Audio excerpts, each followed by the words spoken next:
करते हैं। अंतर अतके गुजरात मॉडल और छत्तीसगढ़ मॉडल में, कांग्रेस के मॉडल में। आज आपसे यही कहना चाहता हूं कि प्रधानमंत्री जी लगातार झूठ बोले के काम करत है।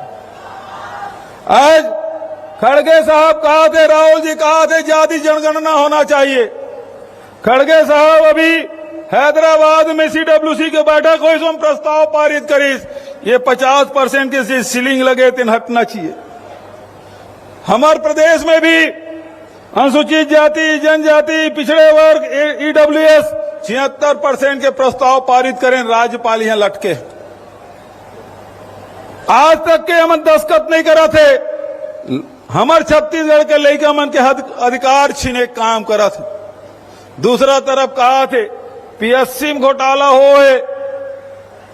मैं भारतीय जनता पार्टी संगवारी कहना चाहता हूं, ये मन आरोप लगा थे, एक तक तो शिकायत बता दे, कोई मंत्रिमंडल के साथ ही कोई परिवार वाला मन है का, कोई सांसद के परिवार के सदस्य है का, कोई विधायक के परिवार के मन है का, जेकर ऊपर ते आरोप लगा था।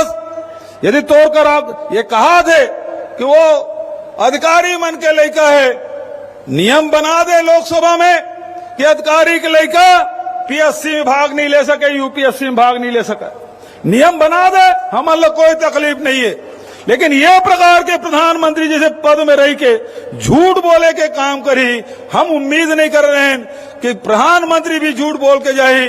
छत्तीसगढ़ में जब भी खड़गे साहब आते, राहुल जी आते, तो गरीब पर, किसान पर बटन दबाते और किसान के खाता में पैसा जाते। राहुल जी बटन दबाते, 7 लाख आवासहीन मन के घर भर पैसा जाते। आज बटन दबाई जैद खाम के निर्माण करे बर, और जब जब प्रधानमंत्री आते वो लबारी और झूठ परोस के जाते। तो अतः झूठ काबर बोल सकते प्रधानमंत्री जी, हम मन अच्छा नहीं लगे प्रधानमंत्री का आलोचना करना। लेकिन यदि छत्तीसगढ़ में आके छत्तीसगढ़ के बारे में, छत्तीसगढ़िया मन के बारे में यदि झूठ बोल के जावे तो ये बर्दाश्त नहीं, हमारा जवाब दे लगे। धान खरीदे पर झूठ, गोबर पर झूठ, PSC पर झूठ, नगर नार पर झूठ, तो झूठे बोलो पर आदत प्रधानमंत्री जी।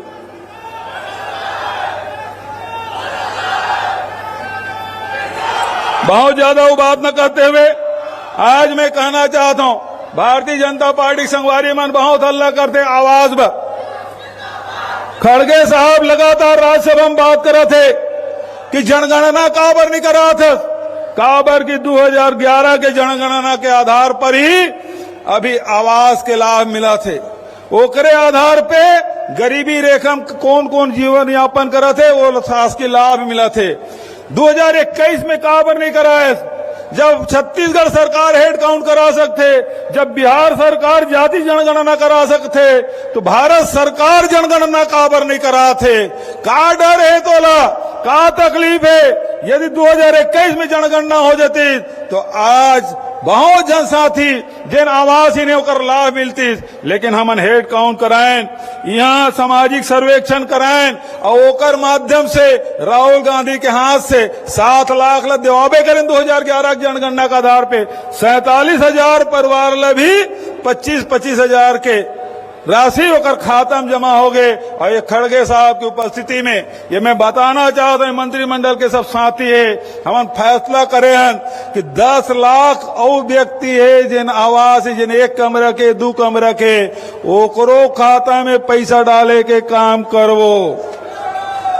गरीब मन आवास बिना आवास के मत रहा है। इंदिरा आवास के समय से चला थे, लेकिन आज तक ये योजना चला थे, ये बंद नहीं होना चाहिए। लेकिन मोदी सरकार ये बंद करना चाहते, वो बंद करे चाहे कुछ करे, लेकिन छत्तीसगढ़ सरकार 10 लाख परिवार ला आवास देख रही है। आप लोग विश्वास दिलाता हूं। एक अंतिम बात, चूंकि किसान भाई मन है, ये भारतीय जनता पार्टी संगवारी मनाते और आरोप लगाते, वो मन कहते कि तुम 2 साल के बोनस दू कह रहे थे, नहीं दे कहते ना। रमन सरकार के वो तो ऐसे चुनाव साल में बोनस और 3 साल बोनस, वो 2 साल के बाजे रीते देवो, हमू मन के देवो, हमू का आसन देवो। लेकिन बोनस ला बंद कौन करे है, बताओ बोनस ला कौन बंद करवाई। मोदी सरकार, मैं यहाँ 3 दिन पहले चिट्ठी लिखे हैं प्रधानमंत्री ला, मोला बोनस दे के अनुमति दे कावर की प्रतिबंध लगाए हुआ, बोनस दे के अनुमति दे 2 साल के लगभग 4000 करोड़ रुपया किसान मन के बोनस बनते। ये मंच के माध्यम से खड़गे साहब की उपस्थिति में कहा था, भारत सरकार अनुमति दे वो 4000 करोड़ किसान के खाता में जाए।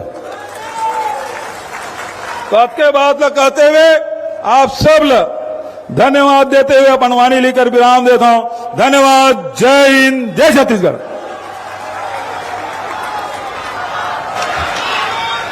बहुत बहुत धन्यवाद माननीय मुख्यमंत्री महोदय।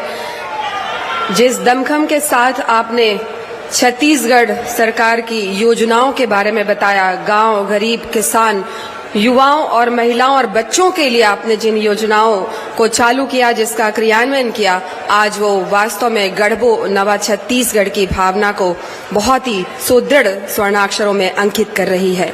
और इसी के साथ पूरे सम्मान और जोरदार तालियों की आवाज के साथ हम आमंत्रित कर रहे हैं आज के भरोसे के सम्मेलन के माननीय मुख्य अतिथि, माननीय सांसद एवं नेता प्रतिपक्ष राज्यसभा श्री मल्लिकार्जुन खड़गे जी को। माननीय श्री खड़गे जी सम्मान के साथ आमंत्रित है आप सभी को संबोधित करने के लिए।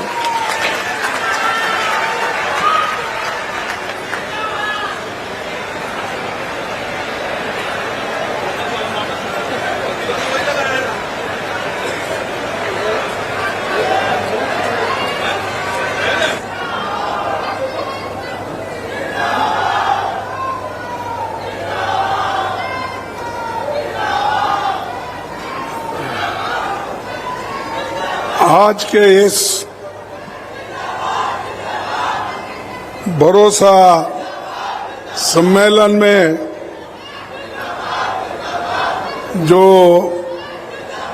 नेतागण उपस्थित है, हमारे केंद्र के एआईसीसी के जनरल सेक्रेटरी श्री शैलजा जी, छत्तीसगढ़ के लोकप्रिय नेता मुख्यमंत्री श्री भूपेश बघेल जी, विधानसभा अध्यक्ष श्री चरणदास महंत जी, उप मुख्यमंत्री श्री टीएस सिंहदेव जी, छत्तीसगढ़ प्रदेश कांग्रेस कमेटी के अध्यक्ष दीपक बैज जी और सीनियर लीडर श्री ताम्रध्वज साहू जी और छत्तीसगढ़ के मंत्रिमंडल के सारे सदस्यगण,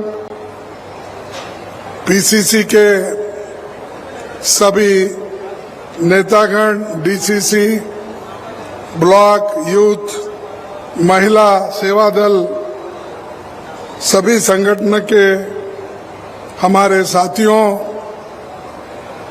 जय जोहार, जय छत्तीसगढ़ मातरम। ये छत्तीसगढ़ का जो सम्मेलन, भरोसे का सम्मेलन हो रहा है, जिसमें हमारे सभी नेताओं ने इसमें भाग ली, तो ऐसा सम्मेलन शायद देश के किसी कोने में या किसी भाग में नहीं हुआ। ये पहली बार है कि हर जगह ये भरोसे का सम्मान यहाँ छत्तीसगढ़ में हो रहा है और इसका नेतृत्व भूपेश बघेल जी कर रहे हैं। मेरा एक सजेशन है, जरा सोच के आप देखिए कि भरोसे का सम्मेलन के बजाय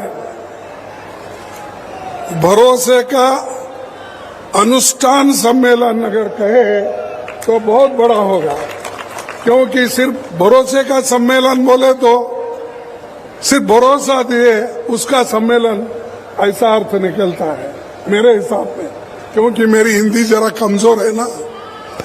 लेकिन ये भरोसे का अनुष्ठान सम्मेलन, तो ये अनुष्ठान करके लोगों को पैसे देकर, महिलाओं को मदद करके, विद्यार्थियों को मदद करके, युवाओं को मदद करके, किसानों को मदद करके अनुष्ठान होने के बाद ऐसे सम्मेलन हर जगह हो रहे।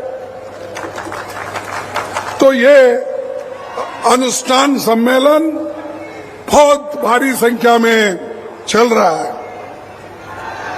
तो इसीलिए मुझे खुशी है और मेरी अध्यक्षता में कांग्रेस के 85वां महाधिवेशन छत्तीसगढ़ में हुआ। ये मेरे जीवन में भी एक नया इतिहास यहाँ पर आपने स्थापित किया। इस भाजपा सरकार नगर नार स्टील प्लांट का जो प्राइवेटाइजेशन करना चाह रही है, अभी उसका जिक्र भूपेश बघेल जी ने किया।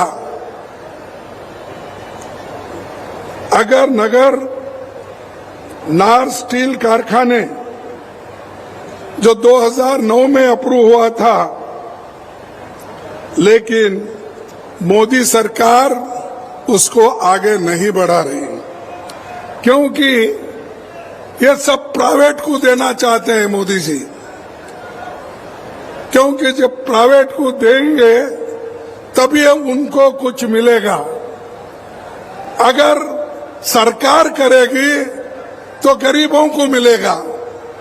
इसीलिए ये जो है स्टील प्लांट, इसको मजबूती के साथ आप लड़ना होगा और इसको बना के आप बताना होगा, क्योंकि इसका फायदा गरीबों के लिए है।